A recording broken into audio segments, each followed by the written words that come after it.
Hello and welcome to Quick Learn Photography, straight to the point videos that teach you everything that I've learned in over the last 10 years of professional photography. I'm James, and in this one we're going to talk about exposure compensation, and by the end of this video you're going to know what it is and how to use it.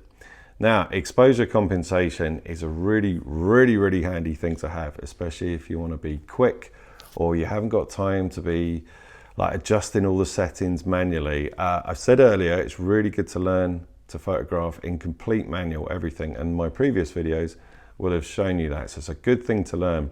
It's kind of like learning to drive a car. It's good to learn manual and all the controls before you get something like a Tesla that kind of does it all for you. It's good to learn manually, but you don't want to shoot manual all the time. It's too fiddly, and sometimes if you really want to be capturing quick moments or the atmosphere, whatever it is you're doing, say like a wedding photographer for instance, automatic modes are really handy, and this is where exposure compensation comes in, and it's your friend. It's really brilliant. So it is kind of like an automatic mode. It helps the automatic modes, and I'm going to show you why. And you're probably thinking, well, I don't get it. What is it? What is exposure compensation? It is a really handy thing to use, and I use it all the time, especially when I'm doing quick fire stuff. Now, I have to say this straight away, this is only of use if you have any kind of automatic mode set in your camera. Now, the automatic modes I'm going to go through in the next videos, things like auto ISO, aperture priority, shutter priority, those sort of things, or any automatic mode that your camera's got. Exposure compensation is where you can control things, the exposure up and down a bit, without having to dig deep or dive into the menu system or the things like ISO and aperture and shutter speed. You don't have to worry about that. It's kind of helping you out with the automatic modes. So exposure compensation is different on each camera. The one I'm on now, the Sony, has got a massive dial on it. I'll show you in a minute when I show you the back of the camera, so you can see it quite clearly. But other cameras have different buttons. So let's look at the old trusty Nikon D700. So what way is best? Yes, so there it is. So can you see that plus and minus there?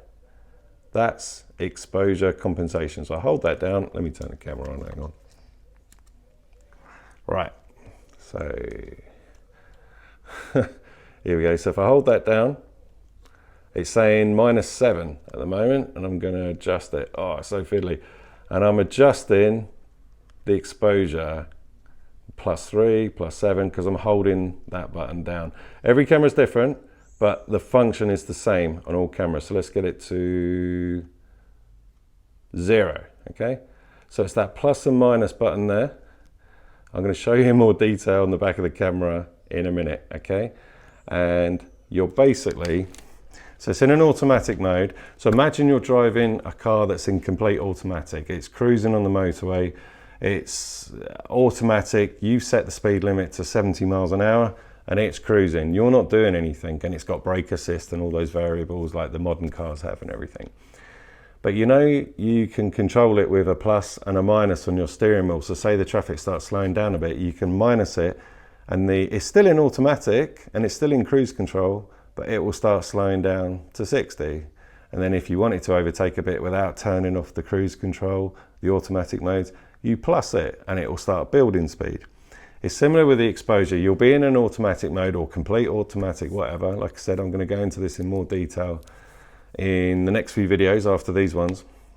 But you're just nudging it one way or the other.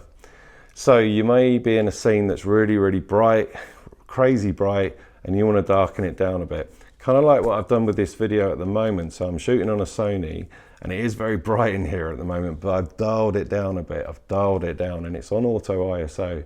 So it's going to keep it slightly darker. It's not on 0.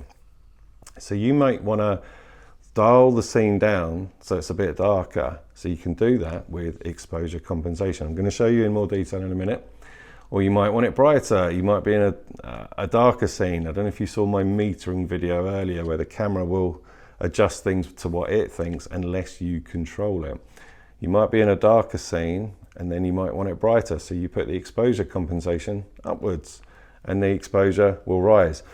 And what the exposure compensation is doing is it's controlling automatic settings for you, like auto ISO, aperture, shutter speed. If you've got those on any kind of automatic mode, or even the ones you get on camera where it's like scenic mode or sport mode, you can just click it over. It will adjust those brighter and darker to what you want. So it's like having a leash on something where you rein it in a bit, or, you know, I think the cruise control illustration was better anyway. So that's what exposure compensation is, and it's so useful.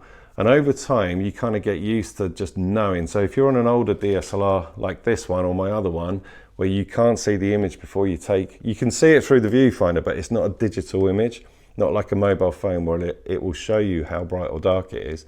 I go by the plus and minus sign that's inside, which shows you the exposure.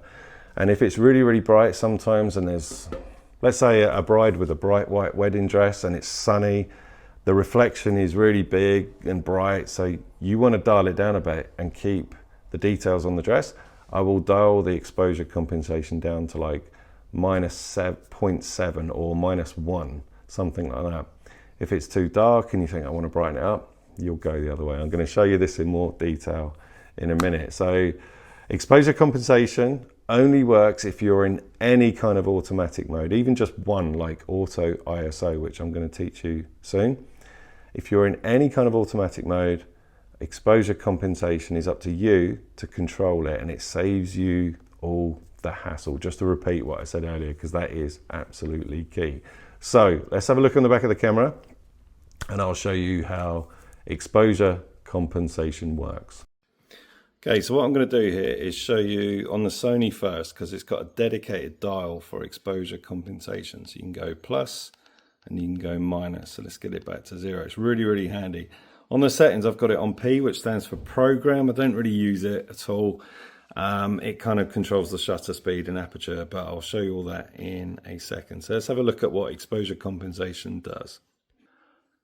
Okay, so it's quite overcast today, so I can try and go for like an ambient scene. This is the sofa that I sit on for the video. So the exposure compensation is there, 0, 0. We're on auto ISO, and these shutter speed and aperture are being controlled completely by the camera. So if I put my hand in front of the lens, you can see the settings changing because it sort of like doesn't know what to do.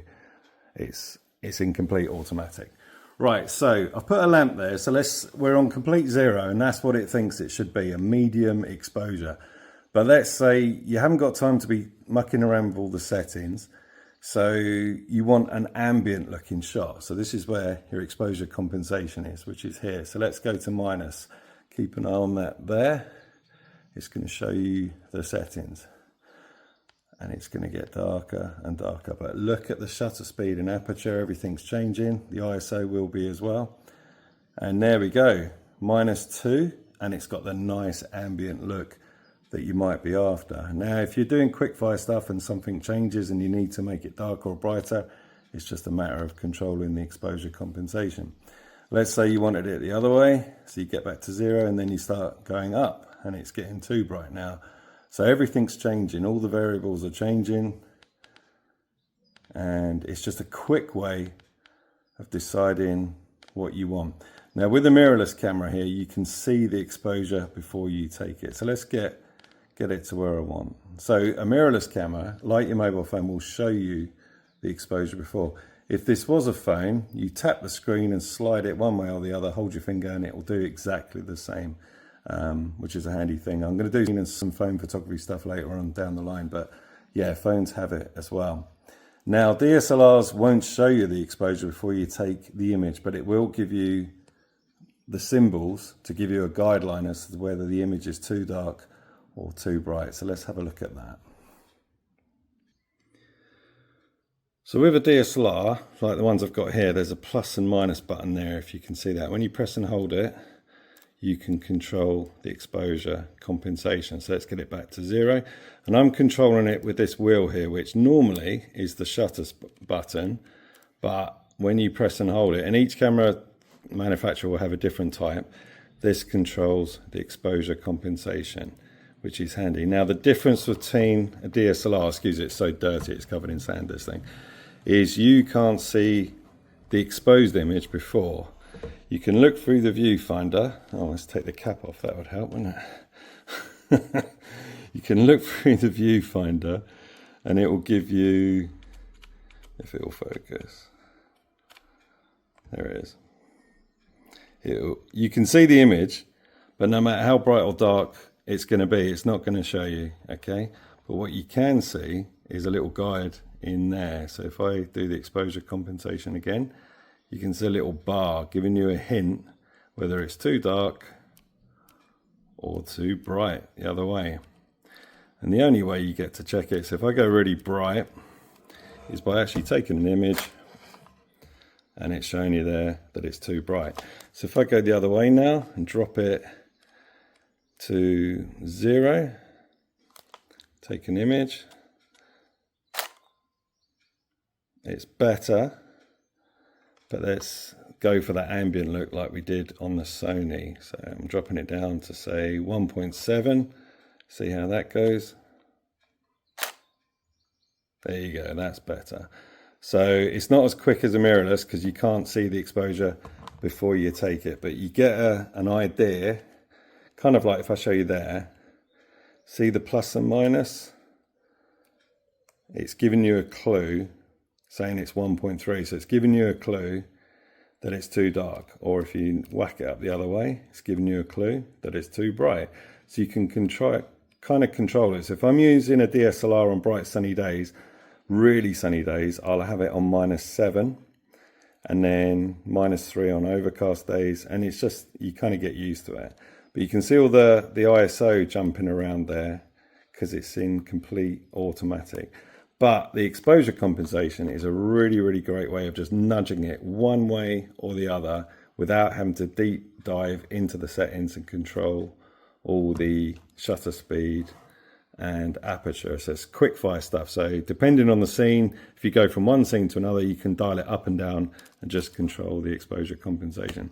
Sorry, these videos are very basic, but I really hope it helps. I just want to demonstrate what these things do without, it's not about fancy setups. It's just straight to the point. This is what this function does. And I really hope it helps in your photography. So there you go. Hopefully that showed you pretty well how it works and how it's so useful as well. And I just want to stress that, how useful it is. And it's not a bad thing to shoot in automatic mode sometimes. It really isn't. A lot of documentary, event photographers, or if you're just, even traveling or holidays or whatever it is you're photographing, if you need to be quick, exposure compensation is your friend, and it does help. You can just notch it down a couple of notches or up a couple of notches, and it will just move those margins a little bit more towards what you want without you having to worry about really setting things in manual. So exposure compensation, I use it all the time. And over time, you get so used to it, you don't even have to check. I'll just look at a scene and dial it one way or the other and just know roughly what it's going to do. It just becomes like muscle memory in the end, especially with older DSLRs, like I said, where you can't see the exposure before you take the image. So really practice with exposure compensation. Whatever it is on your camera, they'll all have a different way of accessing it, but it's usually a plus and a minus sign somewhere along the way, and it'll really help you be quicker and faster, and professionals use it all the time. So it's not like, oh, you're not shooting in manual, you're not professional. Just ignore all that when people say that. You still are controlling the exposure, you're still controlling the variables, but with exposure compensation. And yeah, just like the cruise control illustration, I kind of like that one. I just thought of that then and there.